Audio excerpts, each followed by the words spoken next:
नमस्कार दोस्तों, स्वागत है आपका एक बार फिर से स्पेक्ट्रम आधुनिक भारतीय इतिहास के इकाई संख्या 5 के आज के इस पहले लेक्चर में। इकाई संख्या 5 में 2 अध्याय हैं। भारत में आधुनिक राष्ट्रवाद का प्रारंभ और भारतीय राष्ट्रीय कांग्रेस स्थापना एवं उदारवादी चरण। तो स्वतंत्रता संघर्ष का आरंभ समझते हैं। भारत में आधुनिक राष्ट्रवाद का प्रारंभ कैसे हुआ। सबसे पहले हम अध्याय संख्या 10 से शुरू करेंगे और अध्याय संख्या 10 जो है ये इकाई संख्या 5 का पहला अध्याय है। भारत में आधुनिक राष्ट्रवाद का प्रारंभ। आधुनिक राष्ट्रवाद के विकास के कारक। सामान्यतया भारत में राष्ट्रवाद का उदय और विकास उन कारकों का परिणाम माना जाता है जो भारत में उपनिवेशी शासन के कारण उत्पन्न हुए, जैसे नई नई संस्थाओं की स्थापना, रोजगार के नए अवसरों का सृजन, संसाधनों का अधिकाधिक दोहन इत्यादि। दूसरे शब्दों में भारत में राष्ट्रवाद का उदय कुछ उपयोगी नीतियों द्वारा एवं कुछ उपनिवेशी नीतियों द्वारा तथा कुछ उपनिवेशी नीतियों के विरुद्ध प्रक्रिया स्वरूप हुआ, किंतु विभिन्न परिस्थितियों के अध्ययनोपरांत ये ज़्यादा तर्क संगत होता है कि भारत में राष्ट्रवाद का उदय किसी एक कारण या परिस्थिति से उत्पन्न होकर विभिन्न कारकों का सम्मिलित प्रतिफल था। उनमें पहला है फ्रांसीसी क्रांति के फलस्वरूप विश्व स्तर पर राष्ट्रवादी चेतना एवं आत्मविश्वास की भावना का प्रसार। दूसरा, भारतीय पुनर्जागरण। तीसरा, अंग्रेजों द्वारा भारत में आधुनिकता को बढ़ावा देना। और चौथा, ब्रिटिश नीतियों के विरुद्ध भारतीय आक्रोश इत्यादि। भारतीय एवं उपनिवेशी हितों में विरोधाभास। भारतवासियों ने देश के आर्थिक पिछड़ेपन को उपनिवेशी शासन का परिणाम माना। उनका विचार था कि देश के विभिन्न वर्ग के लोगों यथा कृषक, शिल्पकार, दस्तकार, मजदूर, बुद्धिजीवी, शिक्षित वर्ग, व्यापारियों इत्यादि सभी के हित विदेशी शासन की भेंट चढ़ गए हैं। देशवासियों की इस सोच ने आधुनिक राष्ट्रवाद के विकास में योगदान दिया। उनका मानना था कि देश में जब तक विदेशी शासन रहेगा, लोगों के आर्थिक हितों पर कुठाराघात होता रहेगा। देश का राजनीतिक, प्रशासनिक एवं आर्थिक एकीकरण। भारत में ब्रिटिश शासन का विस्तार उत्तर में हिमालय से दक्षिण में कन्याकुमारी तक तथा पूर्व में असम से पश्चिम में खैबर दर्रे तक था, जबकि भारत का अधिकतर क्षेत्र अतीत में एकल शासन के अधीन, मौर्यों के अधीन, उसके बाद मुगलों के अधीन था। अंग्रेजों ने देश में मौर्यों एवं मुगलों से भी बड़े साम्राज्य की स्थापना की। कुछ भारतीय राज्य सीधे ब्रिटिश शासन के नियंत्रण में थे, तो अन्य देशी रियासतें अप्रत्यक्ष रूप से अंग्रेजी शासन के अधीन थीं। ब्रिटिश तलवार ने पूरे भारत को एक झंडे के तले एकत्र कर दिया। एक दक्ष कार्यपालिका, संगठित न्यायपालिका तथा संहिताबद्ध फौजदारी एवं दीवानी कानून जिन पर दृढ़ता से अमल होता था, भारत के एक कोने से दूसरे कोने तक लागू होते थे। इसने भारत की परंपरागत सांस्कृतिक एकता को एक नए प्रकार की राजनीतिक एकता प्रदान की। प्रशासनिक सुविधाओं, सैन्य रक्षा उद्देश्यों, आर्थिक व्यापन तथा व्यापारिक शोषण की बातों को ध्यान में रखते हुए परिवहन के तीव्र साधनों का विकास किया गया। पक्के मार्गों का निर्माण हुआ, जिससे एक स्थान दूसरे स्थान से जुड़ गया। परंतु देश को एक सूत्र में बांधने का सबसे बड़ा साधन था रेल। 1850 के पश्चात रेल लाइन बिछाने का कार्य प्रारंभ हुआ। रेल वैसे अन्य कई भागों के अतिरिक्त इसने देश को अप्रत्यक्ष रूप से एकीकृत करने का प्रयास भी किया। 1850 के उपरांत प्रारंभ हुई आधुनिक डाक व्यवस्था ने, बिजली के तारों ने देश को समेकित करने में सहायता की।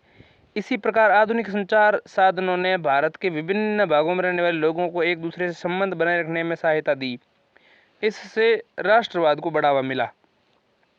राष्ट्रवादी दृष्टिकोण से एकीकरण के इन प्रयासों को 2 प्रकार से देखा जा सकता है। पहला, एकीकरण से विभिन्न भाग के लोगों के आर्थिक हित आपस में जुड़ गए, जैसे किसी एक भाग में अकाल पड़ने पर इसका प्रभाव दूसरे भाग में खाद्यान्नों के मूल्यों में आपूर्ति पर भी होता है। और दूसरा, यातायात एवं संचार के साधनों के विकास से देश के विभिन्न वर्गों के मुख्यतया नेताओं का आपस में राजनीतिक संपर्क स्थापित हो गया। इससे राजनीतिक विचारों के आदान प्रदान की प्रक्रिया को गति मिली तथा उनके मध्य विभिन्न सार्वजनिक आर्थिक विषयों पर वाद विवाद सरल हो गया। बात करते हैं पाश्चात्य चिंतन तथा शिक्षा की। आधुनिक शिक्षा प्रणाली के प्रचलन से आधुनिक पाश्चात्य विचारों को अपनाने में मदद मिली, जिससे भारतीय राजनीतिक चिंतन को एक नई दिशा प्राप्त हुई। जब ट्रेविलियन, मैकाले और बेंटिक ने देश में जब ट्रेवेलियन, इसके अलावा मैकाले और बेंटिक ने देश में अंग्रेजी शिक्षा का श्री गणेश किया तो ये एक अत्यंत महत्वपूर्ण निर्णय था। पाश्चात्य शिक्षा का प्रसार यद्यपि प्रशासनिक आवश्यकताओं के लिए किया गया था, परंतु इससे नव शिक्षित वर्ग के लिए पाश्चात्य उदारवादी विचारधारा के द्वार खुल गए। Bentham, Shelley, Milton, Spencer, Stuart Mill, Paine, Rousseau, Voltaire जैसे प्रसिद्ध यूरोपीय लेखकों के अतिवादी पाश्चात्य विचारों ने भारतीय बुद्धिजीवियों में स्वतंत्र राष्ट्रीयता एवं स्वशासन की भावना जगा दी। उन्हें अंग्रेजी साम्राज्य का विरोधाभास खलने लगा। इसके साथ ही अंग्रेजी भाषा ने संपूर्ण राष्ट्र में विभिन्न प्रांतों एवं स्थानीय लोगों के बीच संपर्क भाषा का कार्य किया। इसने सभी भाषाभाषियों एक मंच पर लाकर खड़ा कर दिया, जिससे राष्ट्रवादी आंदोलन को अखिल भारतीय स्वरूप मिला सका। अंग्रेजी ज्ञान प्राप्त कर नवशिक्षित भारतीय जैसे वकीलों और डॉक्टरों इत्यादि ने उच्च शिक्षा के लिए इंग्लैंड की यात्रा की। इन्होंने यहाँ एक स्वतंत्र देश में विभिन्न राजनीतिक संस्थाओं के विकास की प्रक्रिया देखी तथा वस्तुस्थिति का भारत से तुलनात्मक आकलन किया, जहाँ नागरिकों को विभिन्न प्रकार के स्वतंत्र अधिकारों से वंचित रखा गया था। इस नव पाश्चात्य भारतीय शिक्षित वर्ग ने भारत में नए बौद्धिक मध्य वर्ग का विकास किया। कालांतर में जिसने राष्ट्रीय आंदोलन में महत्वपूर्ण भूमिका निभाई। भारत की विभिन्न राजनीतिक एवं अन्य संस्थाओं को इसी मध्य वर्ग से नेतृत्व मिला। बात करते हैं प्रेस एवं साहित्य की भूमिका। समय समय पर उपनिवेशी शासकों द्वारा भारत में प्रेस पर विभिन्न प्रतिबंधों के बावजूद 19वीं शताब्दी के पूर्वार्ध में भारतीय समाचार पत्रों एवं साहित्य की आश्चर्यजनक प्रगति हुई। 1877 में प्रकाशित होने वाले विभिन्न भाषाई एवं हिंदी समाचार पत्रों की संख्या लगभग 169 थी और इनकी प्रसार संख्या लगभग 1 लाख तक पहुंच गई थी। भारतीय प्रेस जहां एक और उपनिवेशी नीतियों का आलोचना करती थी, वहीं दूसरी ओर देशवासियों से आपसी एकता स्थापित करने का आह्वान करता था। प्रेस में आधुनिक विचारों एवं व्यवस्था यथा स्वशासन, लोकतंत्र, दीवानी अधिकार एवं औद्योगिकीकरण इत्यादि के प्रसार में महत्वपूर्ण भूमिका निभाई। समाचार पत्रों, जर्नल्स, पैम्फलेट्स, इसके अलावा राष्ट्रवादी साहित्य ने देश के विभिन्न भागों में स्थित राष्ट्रवादी नेताओं के मध्य विचारों के आदान प्रदान में भी सहायता पहुंचाई। इस प्रकार भारतीय समाचार पत्र भारतीय राष्ट्रवाद के दर्पण बन गए और जनता को शिक्षित करने का माध्यम भी। 19वीं एवं 20वीं शताब्दी में विभिन्न प्रकार के साहित्यिक रचना हुई, उससे भी राष्ट्रीय जागरण में सहायता मिली।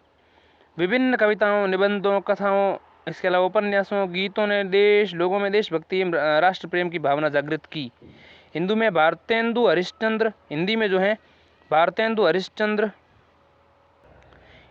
भारतेंदु हरिश्चंद्र, बांग्ला में रविंद्रनाथ टैगोर, राजा राम मोहन राय, बंकिम चंद्र चटर्जी, मराठी में विष्णु शास्त्री चिपलूणकर, असमिया में लक्ष्मीनाथ बेजबरुआ इत्यादि उस काल के प्रख्यात राष्ट्रवादी साहित्यकार थे।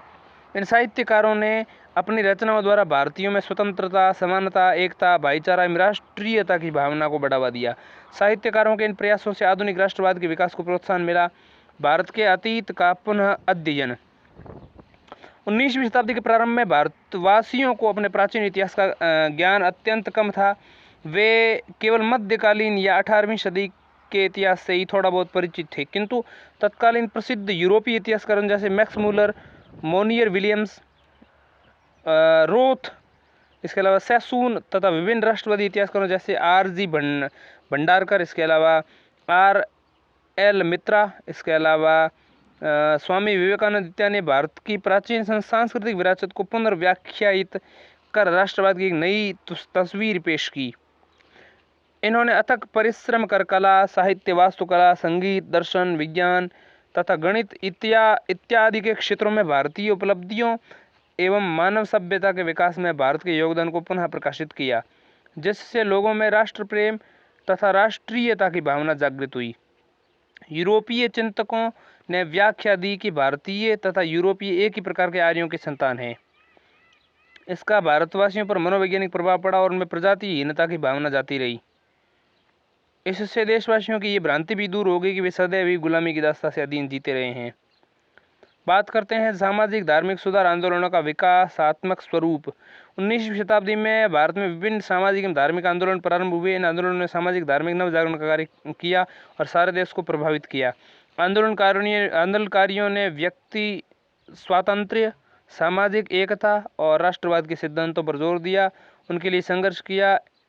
इन आंदोलनों ने विभिन्न सामाजिक कुरीतियों को दूर कर सामाजिक एकता कायम की। समाज सुधार के प्रस्तावों को सरकारी अनुमति में विलंब ने समाज सुधारकों को ये सोचने पर विवश कर दिया कि जब तक स्वशासन नहीं होगा सुधार संबंधी विधेयकों को पूर्णतया सहकारी सहमति एवं सहयोग नहीं मिल सकता। सुधार आंदोलनों ने देशवासियों में साहस जुटाया कि वे अंग्रेजी शासन के विरुद्ध संघर्ष करें। मध्यवर्गीय बुद्धिजीवियों का उत्थान। अंग्रेजों की प्रशासनिक एवं आर्थिक प्रक्रिया से नगरों में एक मध्यवर्गीय नागरिकों की श्रेणी उत्पन्न हुई। इस नवीन श्रेणी ने तत्परता से अंग्रेजी भाषा सीख ली, जिससे उसे रोजगार एवं सामाजिक प्रतिष्ठा दोनों ही प्राप्त होने लगे। ये नवीन श्रेणी अपने शिक्षा, समाज में उच्च स्थान एवं प्रशासक वर्ग के समीप होने के कारण आगे आ गई। ये मध्य वर्ग भारत की नवीन आत्मा बन गया। इसने समस्त देश में नई शक्ति का संचार किया।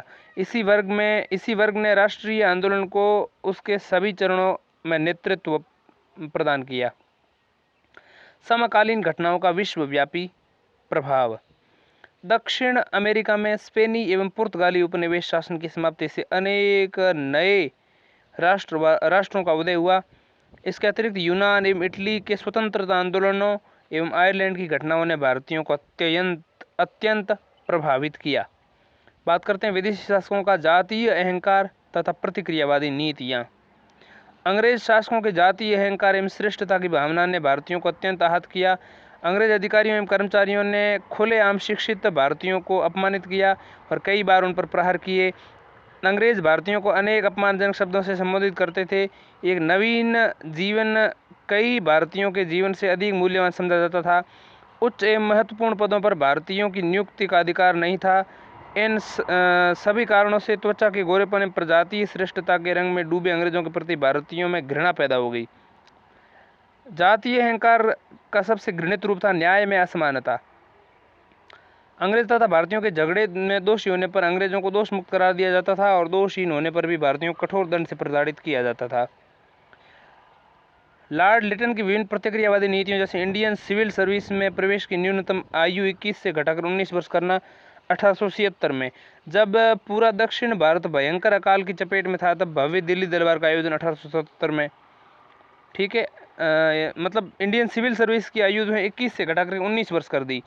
1876 में ये घटना हुई और पूरा दक्षिण भारत भयंकर अकाल की चपेट में था, तब भव्य दिल्ली दरबार 1877 में आयोजित किया गया उसी टाइम। ठीक है, इसके अलावा वर्नाक्यूलर प्रेस एक्ट 1878, इसके अलावा शस्त्र अधिनियम 1878 इत्यादि ने देशवासियों के समक्ष सरकार की वास्तविक मंशा उजागर कर दी और अंग्रेजों के विरुद्ध जनमत तैयार किया। इसके पश्चात इल्बर्ट बिल विवाद 1883 सामने आया। लॉर्ड रिपन के समय इल्बर्ट बिल को लेकर भारत में एक विशिष्ट समस्या खड़ी हो गई। लॉर्ड रिपन ने इस प्रस्ताव द्वारा भारतीय मजिस्ट्रेटों को यूरोपियन अधिकारों के मुकदमे का निर्णय करने का अधिकार देना चाहा।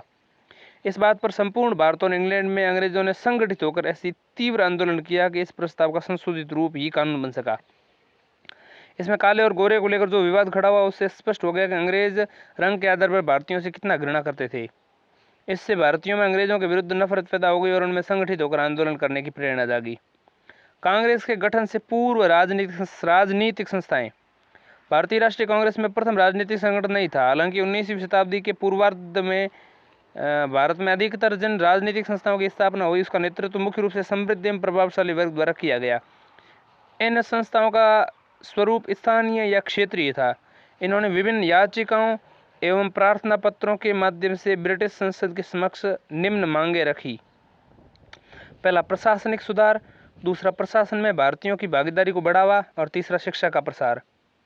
किंतु 19वीं शताब्दी के उत्तरार्ध में देश में जिन राजनीतिक संस्थाओं का गठन हुआ उनका नेतृत्व मुख्यतः मध्य वर्ग द्वारा किया गया। इस वर्ग के विभिन्न लोगों जैसे वकीलों, डॉक्टरों, पत्रकारों और शिक्षकों ने इत्यादि ने राजनीतिक संगठनों को सशक्त नेतृत्व प्रदान किया। इन सभी ने सक्षम नेतृत्व प्रदान कर इन संस्थाओं की मांगों को परिपूर्णता एवं प्रासंगिकता प्रदान की। बंगाल में राजनीतिक संस्थाएं। बंगाल में राजनीतिक आंदोलनों के सबसे पहले प्रवर्तक थे राजा राम मोहन राय। वे पाश्चात्य विचारों से प्रभावित व्यक्ति थे। उन्होंने सर्वप्रथम अंग्रेजों का ध्यान भारतीय समस्याओं की ओर आकृष्ट किया। ऐसा माना जाता है कि 1836 के चार्टर एक्ट की अनेक उदारवादी धाराएं उन्हीं के प्रयत्नों की परिणाम थी। लेकिन बंगाल में सर्वप्रथम राजनीतिक संगठन बनाने का श्रेय उनके सहयोगियों को मिला जब उन्होंने 1836 में बंग भाषा प्रशासक सभा का गठन किया। जुलाई 1838 में जमींदारों के हितों की सुरक्षा के लिए जमींदारी एसोसिएशन, जिसे लैंड होल्डर्स सोसाइटी के नाम से भी जाना जाता है, का गठन किया गया। जमींदारी एसोसिएशन भारत की पहली राजनीतिक सभा थी जिसने संगठित राजनीतिक प्रयासों का शुभारंभ किया। इसने सर्वप्रथम अपने उद्देश्यों की पूर्ति के लिए संवैधानिक प्रदर्शन का मार्ग अपनाया। 1843 में एक अन्य राजनीतिक सभा बंगाल ब्रिटिश इंडिया सोसाइटी बनाई गई। इसका उद्देश्य लोगों में राष्ट्रवाद की भावना जगाना और राजनीतिक शिक्षा को प्रोत्साहित करना था। सोसाइटी ब्रिटिश शासन के प्रभाव से समाज के सभी लोगों को कठिनाइयों एवं दुखों पर विचार कर समाधान ढूंढने का प्रयत्न करती थी। 1851 में जमींदारी एसोसिएशन तथा बंगाल ब्रिटिश इंडिया सोसाइटी का आपस में विलय हो गया और एक नई संस्था ब्रिटिश इंडियन एसोसिएशन का गठन किया गया। इसने ब्रिटेन की संसद को एक प्रार्थना पत्र भेजकर अपील की कि कुछ सुझावों को कंपनी के नए चार्टर में सम्मिलित किए जाएं। पहला, लोकप्रिय उद्देश्यों वाली पृथक विधायिका की स्थापना। दूसरा, उच्च वर्ग के नौकरशाहों के वेतन में कमी। तीसरा, नमक कर, आबकारी कर और डाक शुल्क में समाप्ति। एसोसिएशन के इन सुझावों को आंशिक सफलता मिली जब 1853 के अधिनियम द्वारा गवर्नर जनरल की विधायी परिषद में कानून निर्माण में सहायता देने के लिए 6 नए पार्षदों को मनोनीत करने का प्रावधान किया गया। 1866 में दादा भाई नौरोजी ने लंदन में ईस्ट इंडिया एसोसिएशन का गठन किया। इसका उद्देश्य भारत में लोगों के समस्याओं और मांगों से ब्रिटेन को अवगत कराना था।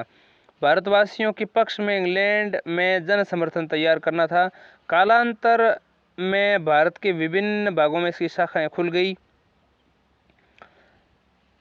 1875 में शिशिर कुमार घोष ने इंडियन लीग की स्थापना की, जिसका उद्देश्य लोगों में राष्ट्रवाद की भावना जागृत करना और राजनीतिक शिक्षा को प्रोत्साहन देना था। Shishir Kumar Ghosh, Indian League, 1875। Indian League का स्थान इंडियन एसोसिएशन ऑफ कलकत्ता, जिसे इंडियन नेशनल एसोसिएशन के नाम से भी जाना जाता, ने ले लिया। इसकी स्थापना 1876 में हुई। सुरेंद्रनाथ बनर्जी एवं आनंद मोहन बोस इसके प्रमुख नेता थे। इंडियन लीग जो थी बनी थी, उसका स्थान जो है इंडियन एसोसिएशन ऑफ कलकत्ता ने ले लिया, जिसे नेशनल एसोसिएशन के नाम से भी जाना लगा। 1876 में बनी और इसके जो अध्यक्ष बने थे, प्रमुख नेता थे, वो थे सुरेंद्रनाथ बनर्जी और आनंद मोहन बोस। दोनों ब्रिटिश एसोसिएशन की संकीर्ण एवं जमींदार समर्थक नीतियों के विरुद्ध थे। इंडियन एसोसिएशन भारतीय राष्ट्रीय कांग्रेस की पूर्ववर्ती संस्थाओं में से एक महत्वपूर्ण संस्था थी। इसके प्रमुख उद्देश्य इस प्रकार थे। पहला, तत्कालीन राजनीतिक व्यवस्था के संदर्भ में सशक्त जनमत तैयार करना तथा इसके अलावा एक साझा राजनीतिक कार्यक्रम हेतु भारतवासियों में एकता की स्थापना करना।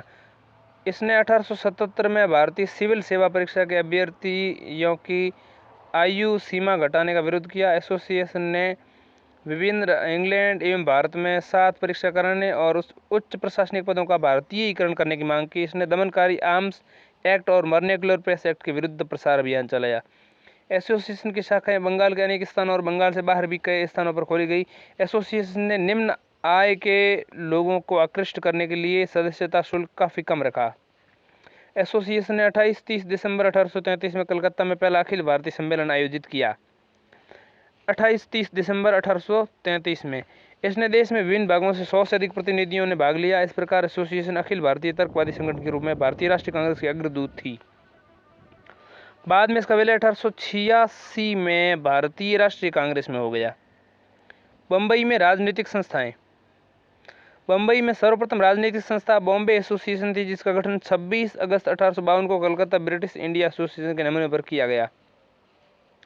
इसका उद्देश्य भेदभावपूर्ण सरकारी नियमों के विरुद्ध सरकार को सुझाव देना और विभिन्न बुराइयों को दूर करने हेतु सरकार को ज्ञापन देना था। 1867 में महादेव गोविंद रानाडे ने पुनः सार्वजनिक सभा बनाई, जिसका उद्देश्य सरकार और जनता के मध्य सेतु का कार्य करना था। 1885 में बॉम्बे प्रेसिडेंसी एसोसिएशन बनाई गई, जिसका श्रेय सैयद बदरुद्दीन तैयबजी और फिरोज शाह मेहता एवं केटी तेलंग को है। मद्रास में राजनीतिक संस्थाएं। कलकत्ता की ब्रिटिश इंडिया एसोसिएशन की शाखा के रूप में मद्रास नेटिव एसोसिएशन का गठन किया गया, किंतु ये ज़्यादा प्रभावी नहीं हो सकी। मई 1884 में एम वीरा राघवाचारी, इसके अलावा बी सुब्रमण्यम अय्यर, एवं पी आनंद चार्लू ने मद्रास महाजन सभा का गठन 1884 में किया। किन किन ने? एम वीरा राघवाचारी, बी सुब्रमण्यम अय्यर और इसके अलावा पी आनंद चार्लू। इस सभा का उद्देश्य स्थानीय संगठन के कार्यों को समन्वित करना था। कांग्रेस से पूर्ववर्ती अभियान। भारतीय राजनीतिक परिदृश्य पर अखिल भारतीय कांग्रेस के अभ्युदय से पूर्व इन राजनीतिक संस्थाओं ने अनेक आंदोलन और अभियान किए, जो इस प्रकार हैं। 1875 में कपास पर आयात शुल्क आरोपित करने के विरोध में, सरकारी सेवाओं के विरुद्ध में भारतीयकरण हेतु 1878 से 1879 में, इसके अलावा लॉर्ड लिटन की अफगान नीति के विरुद्ध में भी प्रयास किया।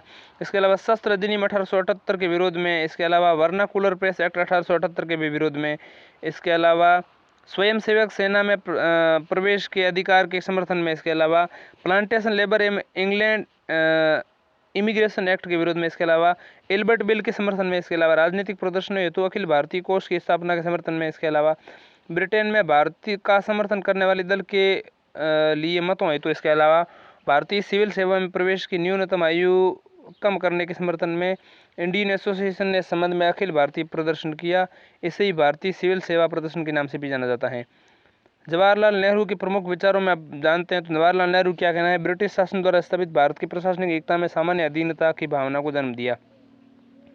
जियो टेवेलियन 1864 में क्या कहते हैं कि न्यायालयों में हमारे एक भी देशवासी यानी अंग्रेज के साक्ष्य का वजन अनेक हिंदुओं के साक्ष्यों से ज़्यादा होता है। इसके अलावा ये ऐसी परिस्थितियाँ जो बेईमान और लालची अंग्रेजों के हाथों में सत्ता का भयंकर उपकरण रख देती हैं। इसके अलावा सारांश देखें तो आधुनिक राष्ट्रवाद के उदय के कारक देखें तो पहला है भारतीय उपनिवेशी शासन के हितों में विरोधाभास। इसके अलावा भारत का प्रशासनिक एवं राजनीतिक एवं आर्थिक एकीकरण हुआ। इसके अलावा पाश्चात्य चिंतन और शिक्षा का प्रभाव हुआ। इसके अलावा प्रेस एवं समाचार पत्र की भूमिका इसमें रही। इसके अलावा भारत के अतीत का पुनः अध्ययन। इसके अलावा सुधार आंदोलन का विकासात्मक स्वरूप। इसके अलावा मध्य वर्गीय बुद्धिजीवियों का अभ्युदय। इसके अलावा तत्कालीन विश्वव्यापी घटनाओं का प्रभाव। इसके अलावा अंग्रेज शासकों की प्रतिक्रियावादी नीतियाँ एवं जातीय अहंकार। इसके अतिरिक्त अब जानते हैं कांग्रेस के गठन से पूर्व राजनीतिक संस्थाएं तो 1836 में बंग भाषा प्रकाशक सभा, 1838 में जमींदारी एसोसिएशन, 1843 में बंगाल ब्रिटिश इंडिया सोसाइटी, 1851 में ब्रिटिश इंडियन एसोसिएशन, 1866 में ईस्ट इंडिया एसोसिएशन, 1867 में 66 के बाद पूना सार्वजनिक सभा। इसके अलावा 1875 में इंडियन लीग, 1876 में कलकत्ता भारतीय एसोसिएशन या इंडियन नेशनल एसोसिएशन, 1884 में मद्रास महाजन सभा, 1885 में बॉम्बे प्रेसिडेंसी एसोसिएशन। इसके पश्चात अब हम पढ़ेंगे 11वां अध्याय भारतीय राष्ट्रीय कांग्रेस, इसकी स्थापना, इसके उदारवादी चरण। अध्याय 11 आ चुका है, अगले अध्याय को पढ़ रहे हैं।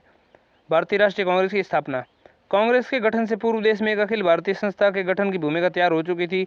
19वीं शताब्दी के छठे दशक से ही राष्ट्रवादी राजनीतिक कार्यकर्ता एक अखिल भारतीय संगठन के निर्माण प्रयासरत थे, किंतु इस विचार को मूर्त एवं व्यावहारिक रूप देने के श्रेय सेवानिवृत्त अंग्रेज अधिकारी ए.ओ. ह्यूम को प्राप्त हुआ। ए.ओ. ह्यूम ने 1833 में भारत के प्रमुख नेताओं से संपर्क स्थापित किया। इसी वर्ष अखिल भारतीय कांग्रेस कॉन्फ्रेंस का आयोजन हुआ। 1884 में उन्हीं के प्रयत्नों से एक संस्था इंडियन नेशनल यूनियन की स्थापना हुई, इंडियन नेशनल यूनियन।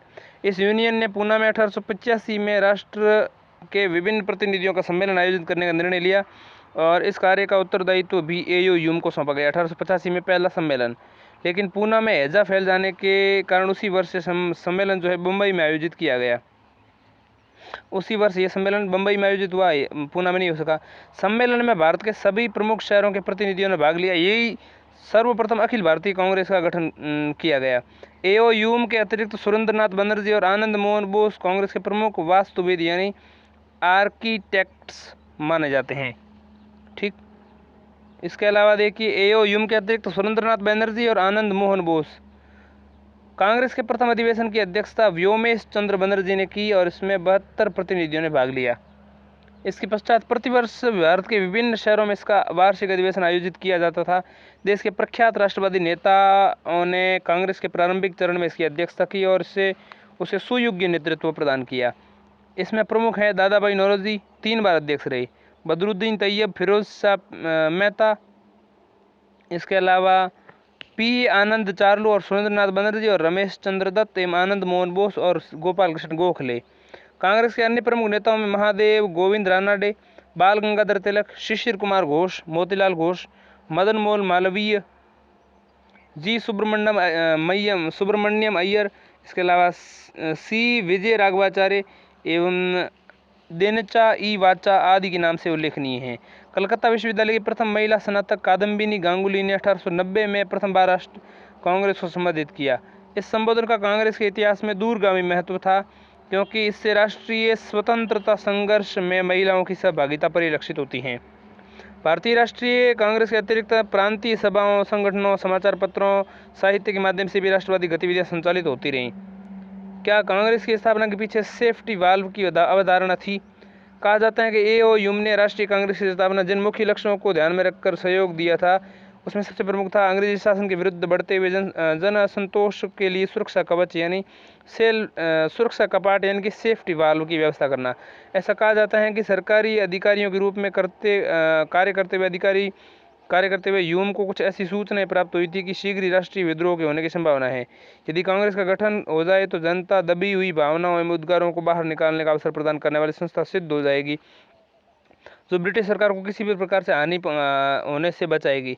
इसलिए ह्यूम ने भारत में तत्कालीन वायसराय लॉर्ड डफरिन के अनुरोध किया कि वे कांग्रेस की स्थापना किसी भी तरह रुकावट पैदा न करें। हालांकि भारत के आधुनिक इतिहासकारों में सेफ्टी वाल्व की अवधारणा को लेकर मतैक्य नहीं है। उनके अनुसार कांग्रेस की स्थापना भारतीयों में आई राजनीतिक चेतना का परिणाम थी। वे किसी राष्ट्रीय संस्था की स्थापना करना चाहते थे जिनके द्वारा भारतीयों राजनीतिक आर्थिक मांगों को सरकार के सम्मुख रख सकें। यदि उन परिस्थितियों में भारतीय इस तरह कोई पहल करते तो निश्चय ही सरकार द्वारा इसका विरोध किया जाता या इसमें व्यवधान पैदा किया जाता। यह था सरकार की अनुमति नहीं देती, किंतु संयोग वैसी ऐसी परिस्थितियां निर्मित हो गई कि जिनके कारण कांग्रेस की स्थापना हो गई। बिपिन चंद्र के अनुसार ह्यूम ने कांग्रेस की स्थापना के लिए एक तड़ित चालक या उत्प्रेरक का कार्य किया। बिपिन चंद्र, ठीक, जिससे राष्ट्रवादियों को एक मंच एकत्र होने एवं कांग्रेस का गठन करने में सहायता मिली। इसी से सेफ्टी वाल्व की अवधारणा का जन्म हुआ। कांग्रेस के लक्ष्य एवं उद्देश्य। कांग्रेस की स्थापना के पश्चात भारत का स्वतंत्रता आंदोलन लघु पैमाने एवं मंद गति से ही सही किंतु एक संगठित प्रारंभ हुआ। यद्यपि कांग्रेस का आरंभ बहुत ही प्रारंभिक उद्देश्यों को लेकर किया गया था, किंतु धीरे धीरे इसके उद्देश्यों में परिवर्तन होता रहा। शीघ्र ही वह राष्ट्रीय आंदोलनों की अगुवा बन गई। प्रारंभिक चरण में राष्ट्रीय कांग्रेस के उद्देश्य लोकतांत्रिक राष्ट्रवादी आंदोलन चलाना, दूसरा भारतीयों को राजनीतिक लक्ष्यों से परिचित कराना और राजनीतिक शिक्षा देना, ठीक, तीसरा आंदोलन के लिए मुख्यालय की स्थापना, ठीक, चौथा देश के विभिन्न भागों में राजनीतिक नेताओं एवं कार्यकर्ताओं के मध्य मैत्रीपूर्ण संबंधों की स्थापना को प्रोत्साहित करना, पांचवां उपनिवेशवादी विरोधी विचारधारा को प्रोत्साहन एवं समर्थन। इसके अलावा छठा एक सामान्य आर्थिक एवं राजनीतिक कार्यक्रम हेतु देशवासियों को एक मत करना। इसके अलावा लोगों को जाति धर्म एवं प्रांतीयता की भावना से ऊपर उठाकर उसमें एक राष्ट्रव्यापी अनुभव को जागृत करना। इसके अलावा भारतीय राष्ट्रवादी भावना को प्रोत्साहन एवं उसका प्रसार करना। बात करते हैं नरम दलीय कांग्रेस या कांग्रेस का प्रथम चरण। 1885 से लेकर के 1905 तक जो है उसको हम कहते हैं नरम दलीय कांग्रेस। इसके महत्वपूर्ण नेता की बात करें तो कांग्रेस के इस चरण 1885 से 1905 को उदारवादी चरण के नाम से भी जाना जाता है, क्योंकि इस चरण में आंदोलन का नेतृत्व जो है मुख्यतः उदारवादी नेताओं के हाथों में रहा। इसमें दादा भाई नौरोजी, फिरोज शाह मेहता, दिनशा वाचा, W.C. बनर्जी, S.N. बनर्जी, इसके अलावा रास बिहारी घोष, इसके अलावा R.C. दत्त, इसके अलावा बदरुद्दीन तैयबजी, इसके अलावा गोपाल कृष्ण गोखले, इसके अलावा P.R. नायडू, इसके अलावा आनंद चार्लू एवं पंडित मदन मोहन मालवीय इत्यादि प्रमुख थे। इन नेताओं को भारतीय राष्ट्रीय कांग्रेस के प्रथम चरण के नेता के रूप में भी जाना जाता है। ये नेता उदारवादी नीतियों में अहिंसक विरोध प्रदर्शन में विश्वास रखते थे। इसकी विशेषता इन्हें 20वीं शताब्दी के प्रथम दशक में उभरने वाले नव राष्ट्रवादियों जिन्हें उग्रवादी कहते थे इससे पृथक करती हैं। अब देखते हैं उदारवादी उपागम। उदारवादी कानून के दायरे में रहकर अहिंसक संवैधानिक प्रदर्शनों के पक्ष होते थे। यद्यपि उदारवादियों की नीति अपेक्षाकृत धीमी थी, किंतु इससे क्रमबद्ध राजनीतिक विकास की प्रक्रिया प्रारंभ हुई। उदारवादियों का मत था कि अंग्रेज भारतीयों को शिक्षित बनाना चाहते हैं, वे भारतीयों की वास्तविक समस्याओं से बेखबर नहीं हैं। अतः यदि सर्वसम्मति से सभी देशवासियों प्रार्थना पत्रों, याचिकाओं एवं सभाओं द्वारा माध्यम से सरकार से अनुरोध करें तो सरकार धीरे धीरे उनकी मांगें स्वीकार कर लेगी। अपने इस उद्देश्यों की प्राप्ति के लिए उदारवादियों ने 2 प्रकार की नीतियों का अनुसरण किया। पहला, भारतीयों में राष्ट्र प्रेम एवं चेतना जागृत कर राजनीतिक मुद्दों पर उन्हें शिक्षित करना है, इनमें एकता स्थापित करना है। दूसरा, ब्रिटिश जनमत एवं ब्रिटिश सरकार को भारतीय पक्ष में करके भारत में सुधारों की प्रक्रिया प्रारंभ करना। इसके लिए राष्ट्रवादियों ने प्रार्थना एवं याचिका की पद्धति अपनाई। यदि वे असफल होते हैं तो संवैधानिक विरोध का सहारा लेंगे। अपने दूसरे उद्देश्यों के लिए राष्ट्रवादियों ने 1889 में लंदन में भारतीय राष्ट्रीय कांग्रेस की ब्रिटिश कमेटी इंडिया की स्थापना की। दादा भाई नौरोजी ने अपने जीवन का काफ़ी समय इंग्लैंड में बिताया तथा विदेशों में भारतीय पक्ष में जनमत तैयार करने का प्रयास किया। 1890 में नौरोजी ने 2 वर्ष पश्चात 1890 में और 1892 में भारतीय राष्ट्रीय कांग्रेस का अधिवेशन लंदन में आयोजित करने का निश्चय किया, किंतु 1891 में लंदन में आम चुनाव आयोजित किए जाने के कारण उन्हें ये निर्णय स्थगित करना पड़ा। उदारवादियों का मानना था कि ब्रिटेन से भारत का संपर्क होना भारतीयों के हित में है। अभी ब्रिटिश शासन को प्रत्यक्ष रूप से चुनौती देने का यथोचित समय नहीं है, इसलिए बेहतर होगा कि उपनिवेशी शासन को भारतीय शासन में परिवर्तित करने का प्रयास किया जाए। बात करते हैं उदारवादी राष्ट्रवादियों का योगदान। तो उदारवादी राष्ट्रवादियों के योगदान में सबसे पहले देखते हैं ब्रिटिश साम्राज्यवाद की आर्थिक नीतियों की आलोचना।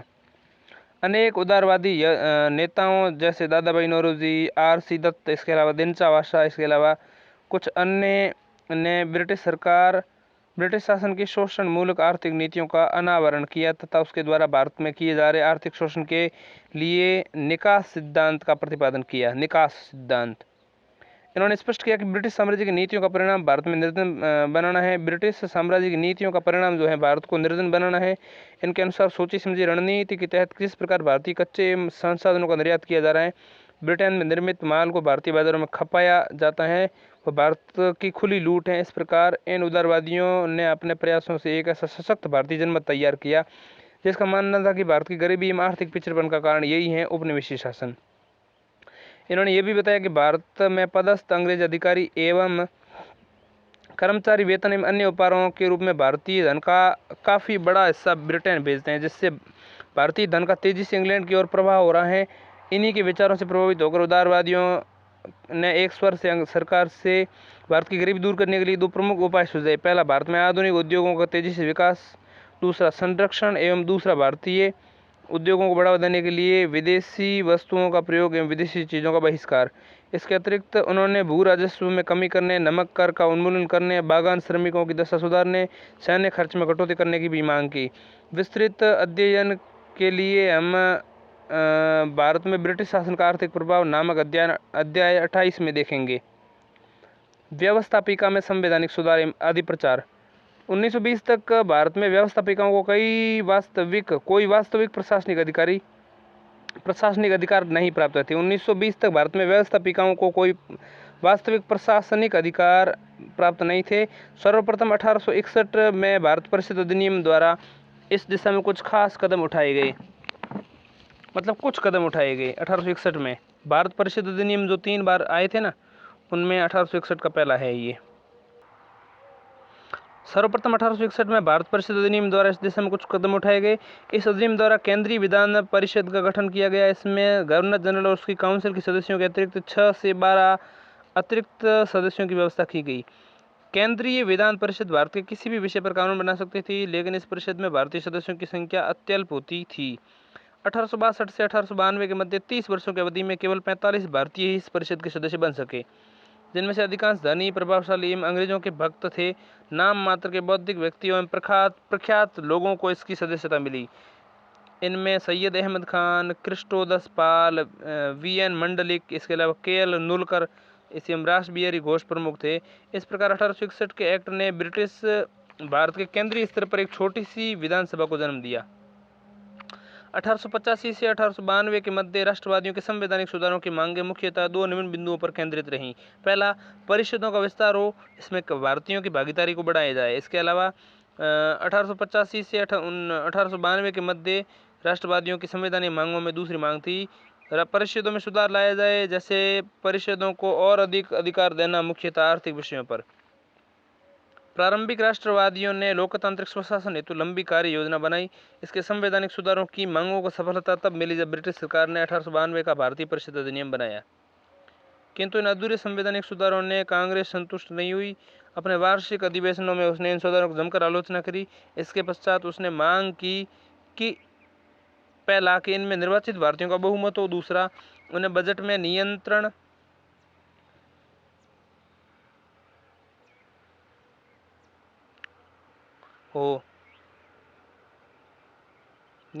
संबंधी अधिकार दिए जाए। उन्होंने नारा दिया कि बिना प्रतिनिधित्व के कर नहीं। धीरे धीरे संवैधानिक सुधारों की मांग गति पकड़ने लगी। इसी समय दादा भाई नौरोजी, गोपाल कृष्ण गोखले, लोकमान्य तिलक ने स्वराज्य की मांग प्रारंभ कर दी। इन्होंने ब्रिटिश सरकार से मांग की कि भारत को कनाडा एवं ऑस्ट्रेलिया की तरह स्वशासित उपनिवेश का दर्जा दिया जाए। फिरोज शाह मेहता एवं गोखले ने ब्रिटिश सरकार की इस मंशा की आलोचना की, जिसके तहत वह भारतीयों को स्वशासन देने की दिशा में ईमानदारी पर पूर्व कार्य नहीं कर रही थी। यद्यपि ब्रिटिश सरकार की वास्तविक मंशा ये थी कि वे भारतीय परिषद नेताओं को उद्गार मात्र प्रकट करने का मंच हो, इससे ज़्यादा कुछ नहीं। फिर भी भारतीय राष्ट्रवादियों ने इन परिषदों में उत्साहपूर्वक भागीदारी निभाई और अनेक महत्वपूर्ण कार्य किए। राष्ट्रवादियों ने इनके माध्यम से विभिन्न भारतीय समस्याओं की ओर ब्रिटिश सरकार का ध्यान आकर्षित किया। अक्षम कार्यपालिका की खामियां उजागर करना, भेदभावपूर्ण नीतियों एवं प्रस्तावों का विरोध करना, आधारभूत आर्थिक मुद्दों उठाने जैसे कई राष्ट्रवादियों ने इन परिषदों में माध्यम से कार्य किए। इस प्रकार राष्ट्रवादियों ने साम्राज्यवादी सरकार की वास्तविक मंशा को उजागर किया और स्वशासन के क्षेत्र में महत्वपूर्ण उपलब्धि हासिल की। उन्होंने देश के लोगों में राजनीतिक आर्थिक चेतना जगाने का कार्य किया। राष्ट्रवादियों के इन कार्यों से भारतीयों में साम्राज्यवाद विरोधी भावना का प्रसार हुआ। लेकिन इन उपलब्धियों के बावजूद राष्ट्रवादियों की सबसे प्रमुख असफलता ये रही कि वे इन कार्यक्रमों एवं अभियानों का जनाधार नहीं बढ़ा सके। मुख्यतः महिलाओं की भागीदारी नगण्य रही। सभी को मत देने का अधिकार भी प्राप्त नहीं हुआ। सामान्य प्रशासकीय सुधारों हेतु उदारवादियों के प्रयास।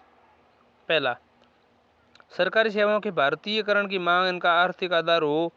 इसके अलावा क्योंकि विभिन्न प्रशासकीय पदों पर अंग्रेजों की नियुक्ति से देश पर भारी आर्थिक बोझ पड़ता है, जबकि भारतीयों की नियुक्ति से आर्थिक बोझ में कमी होगी। साथ ही अंग्रेज अधिकारियों एवं कर्मचारियों को जो वेतन एवं भत्ते मिलते हैं वे उसका काफ़ी बड़ा हिस्सा इंग्लैंड भेज देते हैं। इससे भारतीय धन का निकास होता है।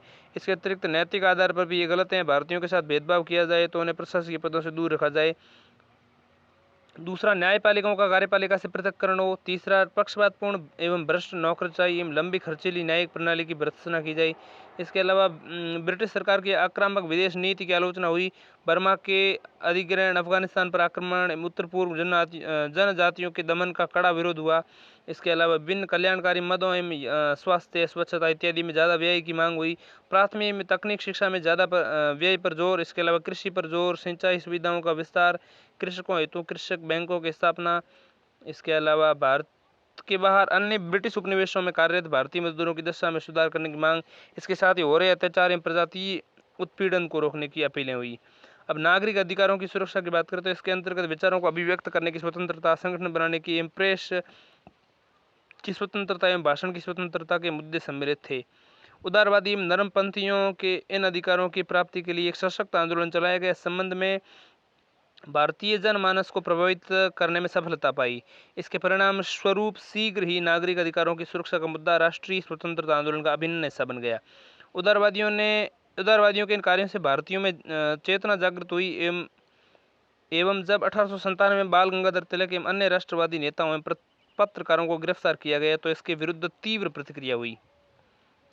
नाटो बंधुओं की गिरफ्तारी एवं निर्वासन के प्रश्न पर भारतीयों ने कड़ा रोष जाहिर किया। इसका विस्तार हम 29 अध्याय 29 में देखेंगे।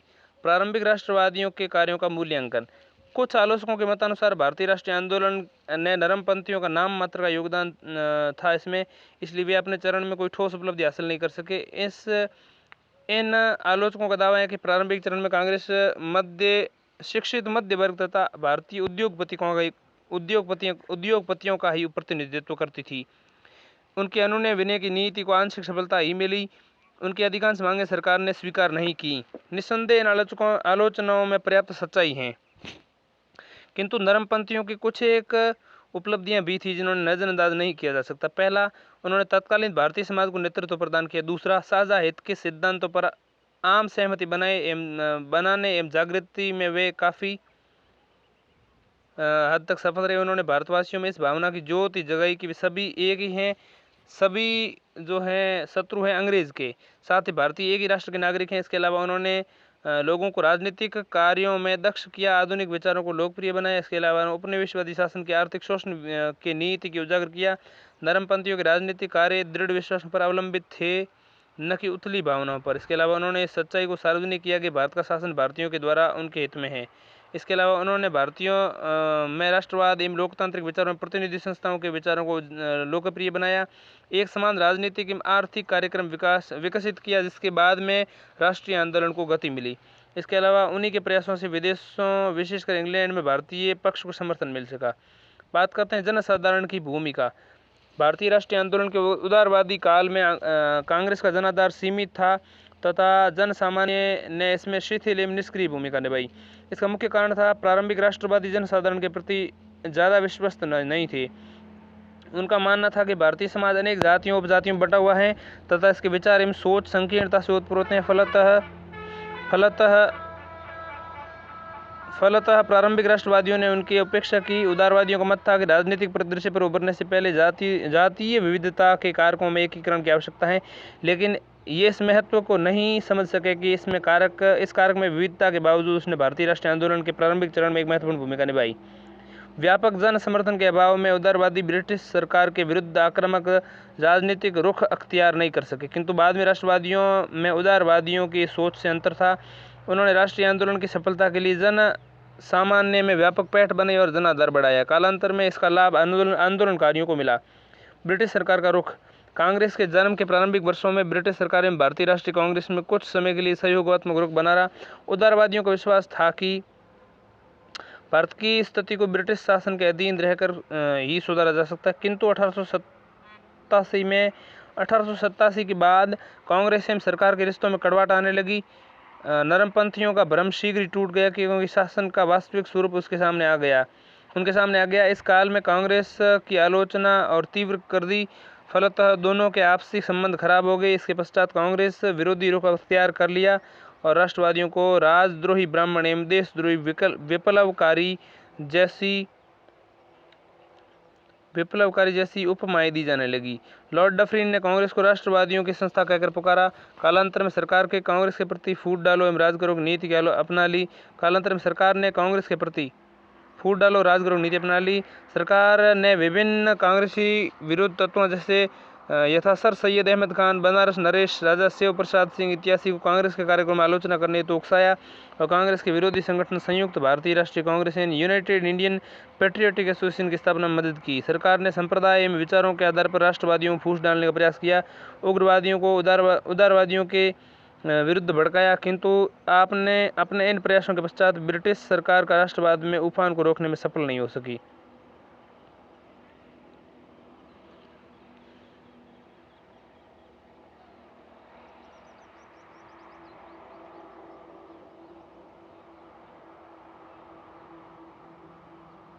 बात करते हैं भारत परिषद अधिनियम 1892 की। लॉर्ड डफरिन के काल में कांग्रेस की दिनों दिन बढ़ती लोकप्रियता के कारण विवश होकर ब्रिटिश सरकार को 1892 में एक अन्य अधिनियम पारित करना पड़ा, जिसे भारतीय परिषद अधिनियम 1892 के नाम से जाना जाता है। मुख्य प्रावधान। इस अधिनियम द्वारा केंद्रीय तथा प्रांतीय विधान परिषदों का विस्तार किया गया। केंद्रीय विधान परिषद के अतिरिक्त सदस्यों में 4 सदस्यों की वृद्धि की गई। नई व्यवस्था के अनुसार कम से कम 10 एवं अधिक से अधिक 16 सदस्य हो सकते थे, जो पहले न्यूनतम और अधिकतम 10 हो सकते थे। इसके अधिनियम के द्वारा इसके अलावा 1892 के अधिनियम द्वारा ब्रिटिश सरकार ने पहली बार प्रतिनिधित्व के सिद्धांत को भारत में स्वीकार कर लिया। भारतीय विधान परिषदों के गैर सरकारी सदस्यों का मनोनयन बंगाल चैम्बर्स ऑफ कॉमर्स एवं प्रांतीय विधान परिषदों द्वारा किया जाता था। सदस्य की अनुशंसा विश्वविद्यालय, नगरपालिकाओं, जमींदारों एवं बैंकों चैम्बर्स ऑफ कॉमर्स द्वारा की गई। इसके अलावा 1892 के अधिनियम ने विधानमंडलों के सदस्यों को निर्धारित नियमों के तहत बजट एवं वित्तीय मामलों पर बहस करने का सीमित अधिकार प्राप्त हो गया। विधानमंडलों के सदस्यों को सार्वजनिक हित के मसलों पर प्रश्न पूछने का अधिकार हो गया। इसके अलावा सीमाएं देखें तो भारत की विशाल जनसंख्या के अनुपात में केंद्रीय विधान परिषद में केवल 4 सदस्यों की वृद्धि करना उपहासजनक था। इसके अलावा बात करें तो विधान परिषद में अभी भी सरकारी सदस्यों का बहुमत बना रहा था। निर्वाचन की व्यवस्था नाम मात्र की थी। इसके अलावा पुनर्गठित केंद्रीय विधान परिषद की बैठक अपने पूरे कार्यकाल में 1909 तक सिर्फ 13 दिन प्रतिवर्ष के वार्षिक औसत से आयोजित हुई। इसके कुल 24 सदस्यों में से गैर सरकारी सदस्यों की संख्या केवल 5 थी। गैर सरकारी सदस्यों को बजट पर संशोधन का प्रस्ताव रखने मतदान में भाग लेने का अधिकार नहीं था। इसके अलावा सदस्यों को पूरक प्रश्न पूछने का अधिकार नहीं था और न ही वे विमर्शित प्रश्न का उत्तर दे सकते थे। इसके अतिरिक्त अगर बात करें प्रमुख विचारों की, तो जस्टिस महादेव रानाडे एवं गोखले को कहते हुए 1891 में कि आपको देश के इतिहास में हमारे स्थान का एहसास नहीं है। यह संस्मरण बमुश्किल ही सरकार जानती है। वस्तुतः लोगों तक पहुंचते हैं ताकि वे जान सकें कि इन मामलों पर क्या करना है। यह कार्य बिना किसी परिणाम की आशा के वर्षों तक किया जाना है, क्योंकि इस प्रकार की राजनीति देश में सर्वथा नवीन है। इसके अतिरिक्त बात करें प्रमुख विचारों की, तो बिपिन चंद्र कहते हैं 1858 से 1905 तक का समय भारतीय राष्ट्रवाद का शैशव काल था। 1858 से 1905 तक का प्रारंभिक राष्ट्रवादियों ने इस काल में राष्ट्रवाद की धरती को सींचा और उनमें गहरे राष्ट्रीयता के बीज बोए। इसके अलावा लाला लाजपत राय कहते हैं कि यह एक सफल अवसरवादी आंदोलन था।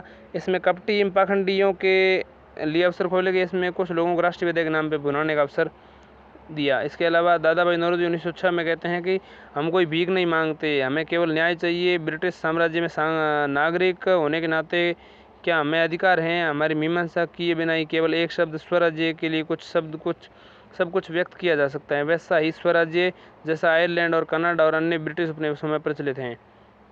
इसके अलावा दादा भाई नौरोजी 1905 में J.D. सदरलैंड को अपने पत्र में लिखते हुए क्या कहते हैं, भारत की स्थिति अत्यंत शोचनीय है। वह निरंतर लूटा जा रहा है। प्राचीन काल में भी लुटेरे आते थे, परंतु वे लूटने के बाद चले जाते थे तथा कुछ ही वर्षों में भारत पुनः आर्थिक हानि पूरी कर लेता था, परंतु अब तो लगातार ज़्यादा से ज़्यादा दरिद्र होता जा रहा है। इससे लूट से दम लेने का अवकाश ही नहीं मिलता। इसके अलावा गोखले सरकार की उदासीनता एवं कुशासन के प्रबंध में 1905 में क्या कहते हैं कि वह भारतीय जनता का सर्वथा तिरस्कार करता है, जनता की भावनाओं की अवहेलना करता है, जनता के हितों में स्थान पर शासन के हितों की चिंता करता है, अतः उसके सम्मुख न्याय की दुहाई देना कोरा मजाक है। ऐसा गोखले कहते हैं सरकार की उदासीनता और कुशासन के संबंध में 1905 में। इसके अलावा लॉर्ड कर्जन 1900 में क्या कहता है कि कांग्रेस अपने पतन की ओर लड़खड़ाती जा रही है। उसकी इच्छा है कि वो कांग्रेस की शांति में मृत्यु में सहायता दे सके। अब बात करें सारांश की इस अध्याय की, तो भारतीय राष्ट्रीय कांग्रेस की स्थापना 1885 में पहला अधिवेशन आयोजित होता है बम्बई में। एहो ह्यूम द्वारा स्थापित राष्ट्रीय कांग्रेस भारतीय राष्ट्रीय संघ जो है भारतीय राष्ट्रीय कांग्रेस बन गया। भारतीय राष्ट्रीय संघ भारतीय राष्ट्रीय कांग्रेस बन गया। इसके अलावा IMC की स्थापना के सिद्धांत एवं अनुयायी, इसके अलावा सेफ्टी वाल्व सिद्धांत एवं अनुयायी, इसके अलावा सेफ्टी वाल्व सिद्धांत लाला लाजपत राय, इसके अलावा षड्यंत्र सिद्धांत RP दत्त, इसके अलावा प्रकाश संवाहक सिद्धांत G.K. गोखले, गोपाल कृष्ण गोखले, इसके अलावा उदारवादी चरण के प्रमुख नेता दादा भाई नौरोजी, बदरुद्दीन तैयबजी, फिरोज शाह मेहता, इसके अलावा P. आनंद चार्लू, इसके अलावा सुरेंद्रनाथ बनर्जी, इसके अलावा रोमेश चंद्र दत्त, इसके अलावा आनंद मोहन बोस, इसके अलावा G.K. गोखले। इसके अलावा बात करें प्रारंभिक राष्ट्रवादियों यानी उदारवादियों के उपागमों की, तो संवैधानिक दायरे में रहकर प्रदर्शन सभाएं करना, इसके अलावा भारत के पक्ष में जनमत का निर्माण करना, इसके अलावा इंग्लैंड में भारतीय पक्ष के प्रति समर्थन रहना, इसके अलावा भारतीयों को राजनीतिक शिक्षा देना, इसके अलावा ब्रिटेन से भारत के राजनीतिक संबंधों को बनाए रखना, क्योंकि वह उस समय ब्रिटिश सरकार को प्रत्यक्ष चुनौती देते हुए उपयुक्त न था। बात करें नरमपंथी राष्ट्रवादियों का योगदान, उपनिवेशी शासन की आर्थिक शोषण की नीति निंदा करना, व्यवस्थापिका संबंधी संवैधानिक सुधार, सामान्य प्रशासनिक सुधारों हेतु अभियान चलाना, भारतीयों के नागरिक अधिकारों की रक्षा करना। इसके बाद राष्ट्रीय आंदोलन पढ़ेंगे। राष्ट्रीय आंदोलन में 3 अध्याय पढ़ने वाले हैं, लेकिन अगले लाइव सेशन में पढ़ेंगे।